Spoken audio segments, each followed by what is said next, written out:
یہ بیماریاں یا عوارض جو انسان کو پیش آتے ہیں، یہ بھی اللہ جل جلالہ کی بڑی نعمت ہے۔ بندہ کمزور ہے، اس وجہ سے بیماری کی تکلیف کو برداشت کرنا اس کے لیے مشکل ہوتا ہے، لیکن حقیقت میں اللہ جل جلالہ کی طرف سے یہ بھی ایک نعمت ہے۔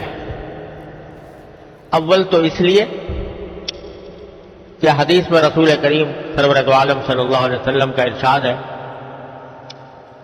کہ انسان کو جو کوئی تکلیف پہنچتی ہے، چھوٹی ہو یا بڑی ہو، یہاں تک کہ اگر کوئی فکر اور تشویش انسان کو لاحق ہوتی ہے، اس پر بھی اللہ تعالی کی طرف سے اجر و ثواب ہے، گناہوں کا کفارہ ہوتا ہے، اور اللہ تبارک و تعالی کی طرف سے اس کے اوپر اجر و ثواب عطا فرمایا جاتا ہے۔ کانٹا بھی اگر چبھ جائے، نزلہ زکام بھی ہو جائے، کہیں خارش بھی ہو جائے، معمولی سی تکلیف بھی ہو جائے، اس پر بھی اللہ جل جلالہ کی طرف سے بندے کو انعام ملتا ہے آخرت میں۔ اور اگر تکلیف کچھ بڑی ہو تو اسی حساب سے اجر بھی انشاءاللہ بڑا اللہ تبارک و تعالیٰ کی طرف سے ہوتا ہے۔ لہذا ایک تو بیماری اور تکلیفیں اللہ جل جلالہ کا انعام ہے بحیثیت اس کے کہ انسان کی آخرت کے لیے فائدہ مند ہے، بشرطے کہ انسان یہ سمجھے کہ اللہ جل جلالہ کا ہر فیصلہ برحق ہے، اس کے ہر فیصلے پر راضی رہے، تکلیف دور کرنے کی دعا بھی مانگے، لیکن ساتھ ہی جب تک ہے اس وقت تک اللہ تعالیٰ کی مشیت پر، اس کے فیصلے پر راضی رہے۔ تو بندے کے لیے یہ بیماری بھی ایک نعمت بن جاتی ہے اور آخرت کے میں درجات کی بلندی کا سبب بنتی ہے۔ اللہ تعالیٰ اپنے فضل و کرم سے ہم سب کو اس حقیقت کو سمجھنے کی توفیق عطا فرمائے۔ دوسرے بیماریاں اور تکلیفیں اس لیے بھی اللہ تبارک و تعالیٰ کی نعمت ہے کہ اگر آدمی کی سوچ درست ہو تو اس تکلیف اور بیماری میں صحت کی قدر انسان کو معلوم ہوتی ہے۔ صحت اللہ تبارک و تعالیٰ نے کتنی بڑی نعمت دی ہوئی ہے۔ الحمدللہ زندگی کے بیشتر اوقات صحت کی حالت میں گزرتے ہیں۔ اللہ تبارک و تعالیٰ نے سر سے لے کر پاؤں تک انسان کے جسم کا نظام ایسا بنایا ہوا ہے کہ وہ ایک محیر العقول نظام ہے، اور اس کے تحت انسان اپنی زندگی گزارتا ہے۔ تو صحت جب تک ہوتی ہے اس وقت تک قدر نہیں ہوتی کہ کتنی بڑی نعمت ملی ہوئی ہے، اور جب کبھی کوئی اس صحت میں خلل آتا ہے تو اگر سوچنے والا انسان ہو اور اللہ تعالیٰ نے اس کی سوچ درست کی ہو تو اس کو صحت کی قدر معلوم ہوتی ہے، اور تکلیف کے بعد جب راحت آتی ہے اور بیماری کے بعد جب صحت آتی ہے تو اس کو شکر ادا کرنے کا موقع ملتا ہے کہ اللہ جل جلالہ نے اپنے فضل و کرم سے یہ نعمت عطا فرمائی۔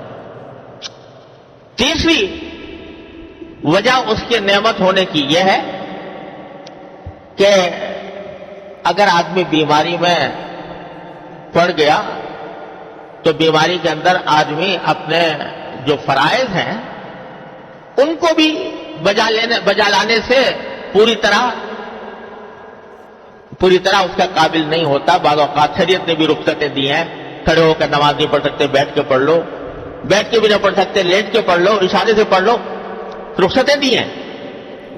اس وقت میں جب آدمی بیماری کی حالت میں ہوتا ہے اور بعض اوقات ایسی حالت ہو جاتی ہے کہ موت سامنے نظر آنے لگتی ہے، اس وقت انسان کو یہ احساس اس وقت ہوتا ہے کہ میں نے اپنی صحت کے ایام میں کوئی ایسا کام کیوں نہ کر لیا جو مرنے کے بعد بھی میرے لیے کارآمد ہوتا۔ اور نبی کریم سرور دو عالم صلی اللہ علیہ وسلم کا وہ ارشاد یاد آتا ہے جس میں آپ نے فرمایا تھا کہ 5 چیزوں سے پہلے غنیمت سمجھو. عجیب ارشاد ہے. فرمایا کہ 5 چیزوں سے پہلے غنیمت سمجھو. ایک کیا؟ حیات کا قبل موتک، اپنی موت سے پہلے، مرنے سے پہلے جو زندگی ملی ہوئی ہے اس زندگی کو غنیمت سمجھ لو. جو کچھ کرنا ہے اسی زندگی میں کرنا ہے. آخرت میں عذاب اور ثواب، جنت اور جہنم، اس کا فیصلہ جو کچھ ہوگا وہ اسی زندگی سے ہوگا. اس زندگی کو اگر ٹھیک گزار لیا تو انشاءاللہ آخرت کی ابدی راحتیں ہیں، ابدی نعمتیں ہیں.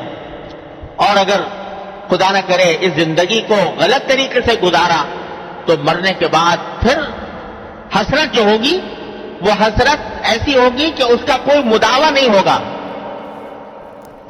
قرآن کریم فرماتا ہے کہ جب آخرت میں بدکاروں کو سزائیں دی جائیں گی تو وہ کہیں گے کہ ایک مرتبہ ہمیں واپس بھیج دیجیے دنیا میں. تو فَأَصَّدَّقَ وَأَكُن مِّنَ الصَّالِحِينَ، میں پھر صدقے بھی دوں گا اور نیک عمل بھی کروں گا، بڑا نیک بن کے زندگی گزاروں گا. لیکن اس کے بعد موقع ختم ہو چکا ہوگا. وَلَن يُؤَخِّرَ اللَّهُ نَفْسًا إِذَا جَاءَ أَجَلُهَا، جب وقت آ جاتا ہے تو پھر اللہ تعالیٰ اس کے اندر تاخیر نہیں فرماتے. بہت لمبی عمر ہے اللہ تعالیٰ نے دی ہوئی ہے. اولم نعمرکم ما یتذکر فیہ من تذکر، کیا تمہیں ہم نے وہ اتنی عمر نہیں دی تھی کہ اگر کوئی نصیحت حاصل کرنا چاہتا تو نصیحت حاصل کر لیتا؟ تم نے اس کو گنوا دیا. تو مرنے کے بعد زندگی واپس نہیں لوٹ سکتی، اور لوٹ نہیں سکتی تو جو اعمال زندگی کے اندر کیے جا سکتے ہیں ان کا دروازہ بند ہو جاتا ہے. تو جب تک موت نہیں آئی، زندگی کی نعمت سے تم بہرہ اندوز ہو رہے ہو، تو اس وقت تک حیات کو، زندگی کو غنیمت سمجھو. اس کا ایک ایک لمحہ قیمتی ہے. اس کا ایک ایک لمحہ انسان کے لیے آخرت کی ابدی زندگی کے جاویدانی راحتوں کا ذریعہ بن سکتا ہے. اس کی کوشش کرو کہ لمحہ زندگی کا لمحات زندگی ضائع نہ ہو. زندگی کو غنیمت سمجھو موت سے پہلے. اور اسی لیے حدیث میں رسول کریم صلی اللہ علیہ وسلم نے موت کی تمنا کرنے سے منع فرمایا کہ موت کی تمنا نہ کرو. کیوں؟ اس لیے کہ موت کے بعد تو دروازہ بند ہو جائے گا اعمال کا. اللہ تعالیٰ نے جو نعمت دے رکھی ہے اس کو جب تک ہے وہ نعمت ہے. وہ ایک اللہ تبارک و تعالیٰ کی طرف سے تمہارے لیے راستہ کھلا ہوا ہے اپنے لیے جنت کمانے کا. تو اس واسطے تمنا نہ کرو موت کی. اسی طرح دعا نہ مانگو کہ اللہ میں مر جاؤں. اور ساتھ ہی خودکشی کو حرام قرار دیا کہ کوئی شخص اپنے آپ کو خود قتل نہ کرے، خودکشی نہ کرے. کیوں؟ اس لیے کہ اللہ کی دی ہوئی نعمت کا یہ کفران ہے، ناشکری ہے. تو اس لیے فرمایا کہ مرنے سے پہلے زندگی کو غنیمت سمجھو. اور صحت کا قبل سقم، بیماری سے پہلے صحت کو غنیمت سمجھو. جب بیماری آ جائے گی تو قوت نہیں رہے گی، طاقت نہیں رہے گی، کوئی کام کرنا چاہو گے بھی تو نہیں ہو پائے گا. صحت ہے تو اس میں تم عبادت تم کر سکتے ہو، اللہ تعالیٰ کی طرف رجوع تم کر سکتے ہو، صدقے تم کر سکتے ہو، خیرات تم کر سکتے ہو، اپنے لیے نیکیوں کے ڈھیر تم جمع کر سکتے ہو.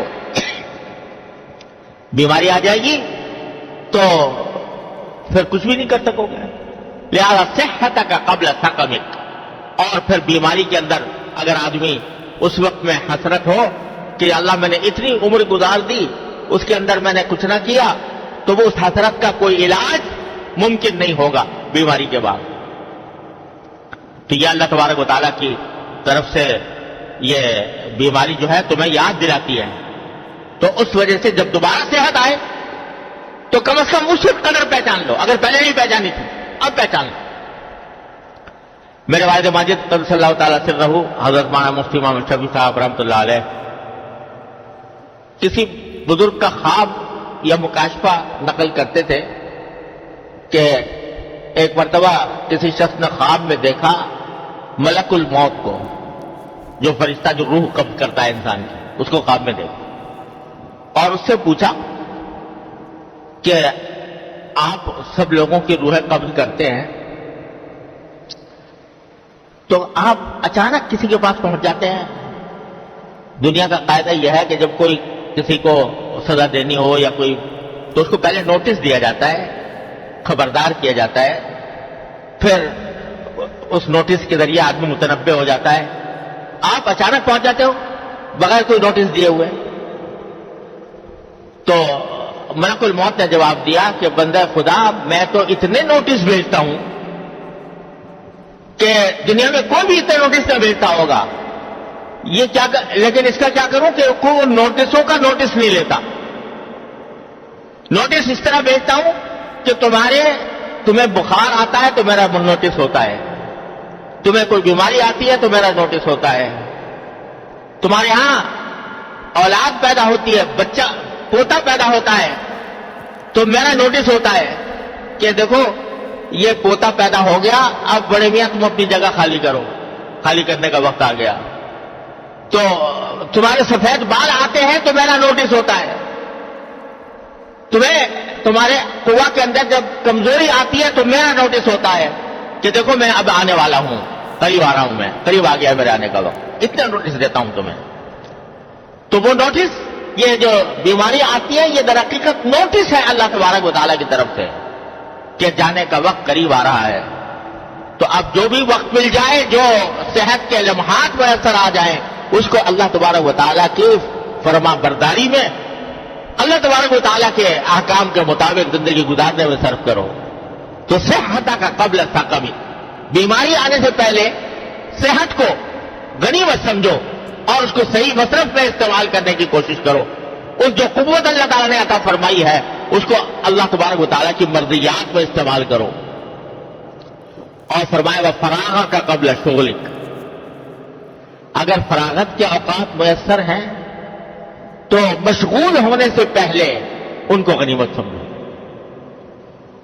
ہر انسان جو ہے اس کو کوئی نہ کوئی مشغولیت لاحق ہوتی ہے، خاص طور سے آدمی کماتا ہے تو کہیں ملازمت میں لگا ہوا ہے، کہیں تجارت میں لگا ہوا ہے، کہیں زراعت میں لگا ہوا ہے، مشغولیات میں آدمی مصروف رہتا ہے۔ لیکن انہی مشغولیات کے دوران کچھ وقت فراغت کا بھی ملتا ہے جس میں کوئی مشغولیت نہیں ہے۔ تو فرمایا کہ اس فراغت کے وقت کو مشغولیت سے پہلے، مشغولیت آنے سے پہلے غنیمت سمجھو کہ یہ فراغت کا وقت ملا ہے تو اس فراغت کے وقت کو میں آخرت کی بہتری کے لیے استعمال کر لوں، اس فراغت کے وقت میں اللہ کو یاد کر لوں، نبی کریم صلی اللہ علیہ وسلم پر درود و سلام بھیج دوں، اس فراغت کے وقت کو میں صدقہ خیرات میں خرچ کر لوں، قرآن کریم کی تلاوت میں خرچ کر لوں، اللہ تعالیٰ کے ذکر میں خرچ کر لوں۔ تو اس فراغت کے وقت کو غنیمت سمجھو، کیونکہ جب مشغولی آ جائے گی تو صبح سے لے کے شام تک تم مصروف رہو گے، اس میں اگر کوئی کرنا بھی چاہو گے عبادت تو مشغولیات تمہیں اس کی اجازت نہیں دیں گی۔ تو فراغت کا قبل شغلی، مشغول ہونے سے پہلے فراغت کو غنیمت سمجھو۔ اور فرمایا وَالشَّبَابَ کا قبل حرمک، جوانی کو بڑھاپے سے پہلے غنیمت سمجھو۔ جب تک جوان ہو تو ساتھ دے رہے ہیں، جوانی کے اندر بڑی سے بڑی مہمات تم سر کر لیتے ہو، اللہ تعالیٰ نے طاقت دے رکھی ہے۔ جب بڑھاپا آ جائے گا تو نہ منہ میں دانت نہ پیٹ میں آنکھ، یہ حالت پہنچ جائے گی، دوسروں کے محتاج ہو کر رہ جاؤ گے، اور اگر کوئی عمل کرنا بھی چاہو گے تو کر نہیں سکو گے۔ تو بڑھاپے کے آنے سے پہلے جوانی کے وقت کو غنیمت سمجھو۔ تو جوانی کے اندر اللہ تبارک و تعالیٰ کی عبادت کی طرف متوجہ ہونا، گناہوں سے پرہیز کرنا، یہ ہے کام ایک مومن کا۔ بڑھاپے آنے کے بعد تو آدمی کے وہی جواب دے گئے، تو اس وقت اگر گناہوں سے بچ گیا تو کون سا تیر مار لیا۔ در جوانی توبہ کردن سوائے پیغمبری، وقت پیری گرگ ظالم بھی شبد پرہیزگار، کہ جب بڑھاپا آتا ہے تو کہتے ہیں بھیڑیا بھی پرہیزگار بن جاتا ہے۔ کیوں؟ اس لیے کہ طاقت ہی نہیں رہی کسی کے اوپر حملہ کرنے کی، تو اس واسطے وہ بھی پرہیزگار ہو گیا۔ لیکن جوانی میں توبہ کرنا یہ ہے پیغمبروں کا شیوا، جیسے حضرت یوسف علیہ السلام کہ بھرپور جوانی ہے اور گناہ کا داعیہ نہ صرف یہ کہ موجود ہے بلکہ دعوت دے رہا ہے، مگر اللہ کے خوف کی وجہ سے فرماتے ہیں کہ انہ ربی احسن مثوائے۔ تو یہ ہے جوانی کے اندر آدمی گناہوں سے پرہیز کرے اور جوانی کے لمحات کو اللہ تعالیٰ کی عبادت میں، اللہ تعالیٰ کی طرف رجوع میں، ذکر میں استعمال کرے۔ تو شباب کا قبل حرمک، تو جوانی کو بڑھاپے سے پہلے، اور فرمایا وغنا کا قبل فقرک، اگر کچھ پیسے میسر ہیں، دولت ہے، تو اس دولت کو فقر و فاقہ آنے سے پہلے غنیمت سمجھو۔ یہ نہ سمجھو کہ دولت ہمیشہ رہے گی، یہ تو اللہ تبارک و تعالیٰ کا فیصلہ ہے کس کو کتنا دیتا ہے اور کب تک دیتا ہے۔ یہ روپیہ پیسہ آنے جانے والی چیز ہے، کبھی آ گیا کبھی چلا گیا۔ تو اگر موجود ہے اور تمہارے پاس گنجائش ہے تو اس فقر کے آنے سے پہلے اس کو غنیمت سمجھو، اور غنیمت سمجھنے کے معنی یہ ہے کہ اس پیسے کو، اس دولت کو ایسے کاموں میں صرف کر دو کہ جو اللہ تعالیٰ کو راضی کرنے والے ہوں، جس کے ذریعے تمہارا بیلنس وہاں پر جا کر اکٹھا ہو جائے آخرت میں۔ حدیث میں فرمایا کہ ابن آدم جو ہے، آدم کا بیٹا، وہ کہتا ہے مالی بالی، یہ میرا مال ہے، یہ میرا مال ہے، لیکن فرمایا جو کچھ مال ہے تیرا، حل لک الا ما اکلت فافنیت او لبست فابلیت او تصدقت فامضیت، تیرا مال تو وہ ہے کہ یا تو نے کھا لیا، کھا کر نفع اٹھا لیا اس سے، یا تو نے کپڑا پہن لیا اور اس کو پہن کر تم نے استعمال کر دیا، وہ بے شک تیرا مال ہے، یا پھر تو نے صدقہ کر کے اپنا اکاؤنٹ وہاں پر جمع کر لیا تو وہ تیرا ہے، ورنہ باقی تو سب تیرے وارثوں کے پاس جانے والا ہے۔ جو کچھ جمع کرے گا پیسہ، جو کچھ بھی جمع کرے گا، آخر میں جب موت آئے گی تو تیرے وارثوں کا ہوگا، تیرا اس میں کچھ بھی نہیں ہوگا۔ تو تیرے تو صرف تین چیزیں ہیں، یا کھا لے، یا پہن لے، یا صدقہ کر کے اپنا بیلنس وہاں پر جمع کر دے، آخرت کے لیے جمع کر دے۔ تو یہ اللہ تعالیٰ یہ سوچ دل میں پیدا فرمائے، تو فرمایا کہ فقر آنے سے پہلے اپنے دولت مندی کو، اپنی دولت کو غنیمت سمجھو کہ اللہ تبارک و تعالیٰ نے عطا فرما دیا ہے، تو اس کے صحیح راستے پر استعمال کرو۔ ایک اور حدیث میں رسول کریم صلی اللہ علیہ وسلم نے فرمایا کہ ارے اللہ کے بندو، صدقہ بہترین وہ ہے کہ تم صحت کی حالت میں کرو، اس حالت میں کرو جبکہ مال کی محبت بھی تمہارے دل میں ہے، لیکن اس کے باوجود تم صدقہ کر رہے ہو، اللہ تعالیٰ کے راستے میں خرچ کر رہے ہو، غریبوں کی امداد کر رہے ہو مثلا، یا صدقہ جاریہ کوئی کر رہے ہو، تو وہ بہترین صدقہ ہے۔ وہ کیا صدقہ ہوا؟ حدیث میں فرمایا وہ کیا صدقہ ہوا کہ جب موت سامنے نظر آنے لگی اور بستر مرگ پر پڑے ہوئے ہو تو کہ بھائی اتنا فلاں کو دے دینا اور اتنا فلاں کو دے دینا، تو رسول اللہ صلی اللہ علیہ وسلم فرماتے ہیں کہ تم یہ کہتے ہو اتنا فلاں کو دے دینا، اتنا فلاں کو دے دینا، حالانکہ وہ تو فلاں کا ہو چکا، یعنی وارثوں کا ہو چکا۔ جب مرض موت آ جاتا ہے جس میں آدمی بستر مرگ پر ہوتا ہے تو وہ صدقہ بھی نہیں کر سکتا پورا، 1/3 کی حد تک اگر کوئی وصیت کرے تو کر سکتا ہے، باقی 2/3 کے اندر کچھ نہیں کر سکتا، وہ اس کے وارثوں کا ہو چکا۔ تو فرمایا تم کہہ رہے ہو فلاں کو دے دینا، فلاں کو دے دینا، حالانکہ وہ تو تیسرے فلاں کا ہو چکا، یعنی وارثوں کا ہو چکا، تو پھر کچھ بھی نہیں کر سکو گے۔ تو غنا کا قبل فقرک۔ تو خلاصہ اس پوری حدیث مبارک کا یہ ہے کہ انسان کی اپنی زندگی میں اللہ تبارک و تعالیٰ اس کو مواقع عطا فرماتے ہیں، اس بات سے مواقع عطا فرماتے ہیں کہ وہ اپنی زندگی کو اللہ تعالیٰ کی رضا میں خرچ کر لے، اس کو غنیمت سمجھ کر اس کو آدمی اطمینان کے ساتھ اللہ تعالیٰ کی رضا کے مطابق انجام دے گا تو انشاءاللہ آخرت میں اس کے لیے بہترین راحت کی، آرام کی ابدی زندگی ہوگی۔ اور اگر اس کو ضائع کر دیا تو اللہ بچائے، اللہ تعالیٰ ہر مسلمان کو بچائے، وہ ابدی تکلیفوں کا، ابدی عذاب کا راستہ ہے۔ یہ میں نے شروع میں سورہ بلد تلاوت کی تھی اور خیال تھا کہ اس کی کوئی تفسیر انشاءاللہ عرض کروں گا، لیکن یہ بات دوسری طرف چلی گئی۔ لیکن اتفاق سے یہ سورہ بلد جو میں نے تلاوت کی ہے، اس کا مرکزی مفہوم بھی ہے